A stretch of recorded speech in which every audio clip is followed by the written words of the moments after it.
Now that spring is here, lots of people might be thinking about fixing up their cars after the winter onslaught of rust. So this video is going to be about just preparing a paint surface on your car for repainting.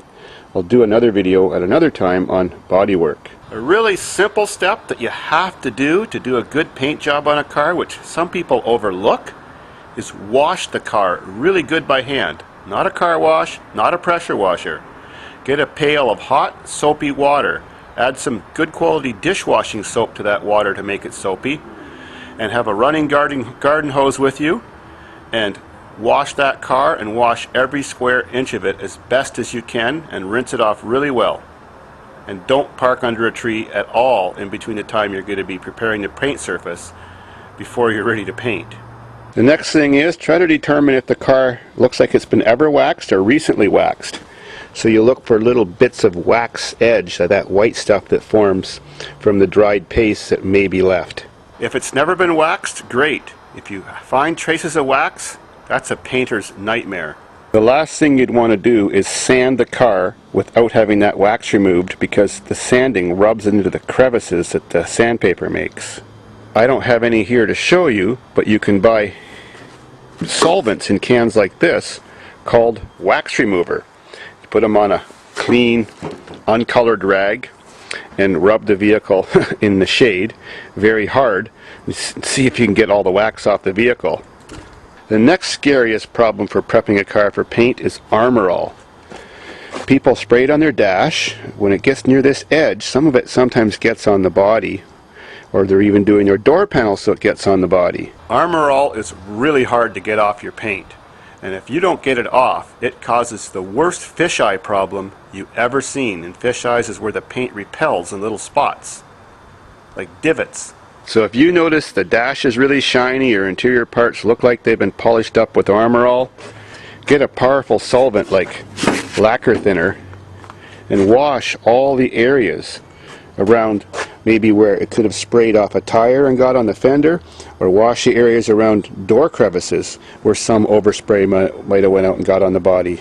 Because it's too late when you find out when you start painting and your paint just looks like a moon crater surface. If you've done any body work in preparation for your paint job and bare steel is exposed, it's best not just to throw an ordinary primer on bare steel. You should first put a primer like this on. It's a self-etching primer. It's your first type of primer. It sticks best to bare steel and helps prevent future corrosion. Your next type of primer could be a cheap one like this, which is just a lacquer-based primer.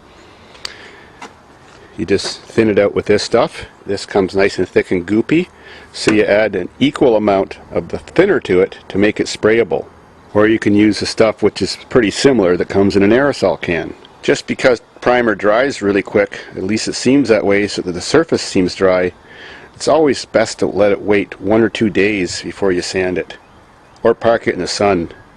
The disadvantage to lacquer-based air-dry primers is that they never stop shrinking.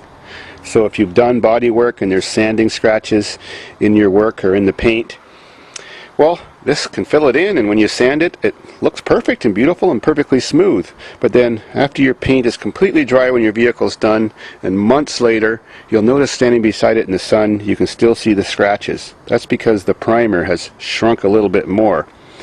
So it's not recommended for using this for high quality special jobs, but for average work it's just fine.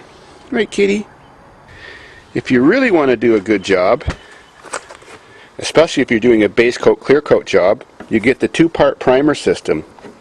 This stuff, you sometimes don't even have to add any reducer to it to thin it out. It comes pre-mixed. It's a high build type, so it fills in scratches really well and gives you leftover material to sand off. And you mix a hardener with it.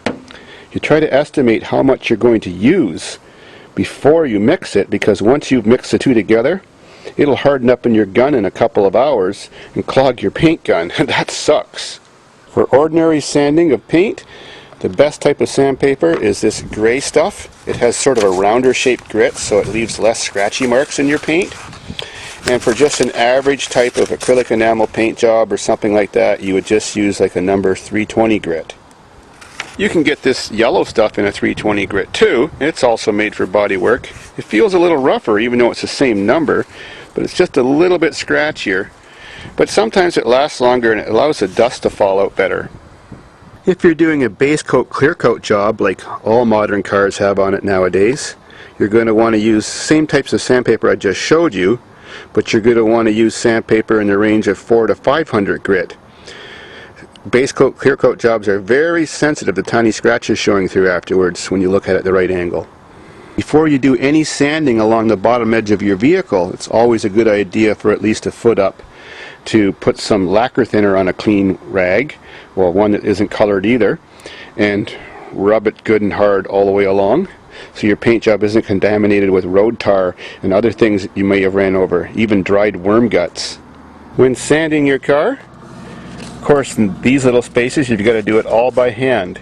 It's critical to make sure the sandpaper gets into the closest little edge.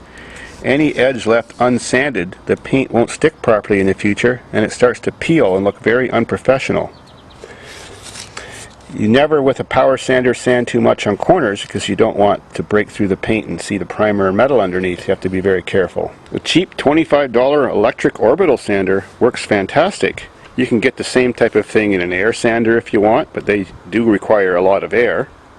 You can get sanders that have a round disc on them too, that spin around slowly or vibrate and spin around at the same time. They're very commonly used in body shops. It's also perfectly fine just to sand your car by hand. Can't go wrong that way. Just got to make sure it's evenly scratched up all over with no shiny spots. Next thing to remember whenever you're doing car body work is having clean hands. Very first thing you do when you start working on a car, sanding or any kind of body work, is wash your hands. Who knows what you've touched that could be a contaminant that would cause fish eyes in your body, or some places where paint might not want to stick. When you are in the painting process, always a bit of paint goes around the corners, even though that's not the part you're aiming to get at, so you don't want it peeling off there either in the future, so you do a little bit of sanding around the corners of all edges. Once you're done sanding your whole vehicle and it's just caked in dust, well, you get your air blower out and you just blow all the loose dust off first. Then with one hand holding the air blower, the other hand is quickly using a clean rag, rubbing at the same time that air is blowing underneath of it to work out all the sandpaper particles and dust particles that are in the little crevices of the scratches of the paint that you made with your sandpaper. Assuming that you've got all the masking tape on your car and the shiny paper and stuff that doesn't have lint on it and it's all ready to paint now, your final step is rubbing it in a mild solvent, usually called xylene or paint prep or something like that. If you don't have access to completely uncontaminated, clean, uncolored rags, you can buy things like this called Kim towels or whatever they are. The color doesn't leach out. They don't create hardly any dust, and they're great for prepping your body by rubbing it with that xylene stuff just before you paint it. You don't rub it with that stuff, or that solvent, until the last minute. Now the last step, prepare your body for painting. That means if you don't have a good quality painter suit, you can just go to a hardware store or a building supply store and buy a cheap disposable painter's suit from anywhere from $7 to $20. They've got a zipper on them and they're usually white, and they've even got a little hoodie on them to help keep your hair and dust and clothing fibers from going on your car. And the last type of clothes you want to wear is a sweater. They leave too many fuzzies that may be blowing around. Then take a hose or pails of water and wet the whole floor area down around where you're working. If you're not quite sure and you're still worried about getting fish eyes in your paint, one way to help possibly alleviate some of them is a product called Smoothie. It's like a glycerin looking product. It's a thick clear liquid. You might put like a couple drops in your cup before you go painting. It also helps the paint flow a little bit for a better shine. Now the last step before you hit that vehicle with your paint is a tack cloth. They're a cloth in a little sealed plastic package which is semi-sticky.